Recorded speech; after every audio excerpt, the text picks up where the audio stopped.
The strong wind warnings comes with high caution for increased sea levels on low-lying islands with high chances of rough sea. These strong wind warnings are expected to persist for the next 24 hours, reaching a speed of 25 to 34 knots. When strong wind warnings were issued in the beginning of this month, 3 deaths were reported in Manus and 1 in Central Province.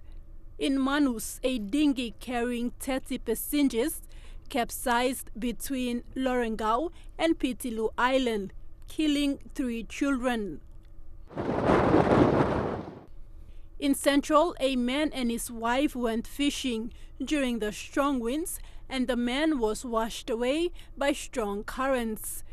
His relatives in Porabada village set up a search party, but they were not able to locate the victim in the first 48 hours. The guy whom we're looking for is his mother. His mother and I are brothers and sisters. That's why I'm more or less behind the wheels trying to drive the search. But everybody's cooperating.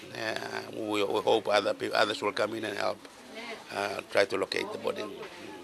And the National Weather Service predicts that these winds will continue into April. Thekla Gunga, National MTV News.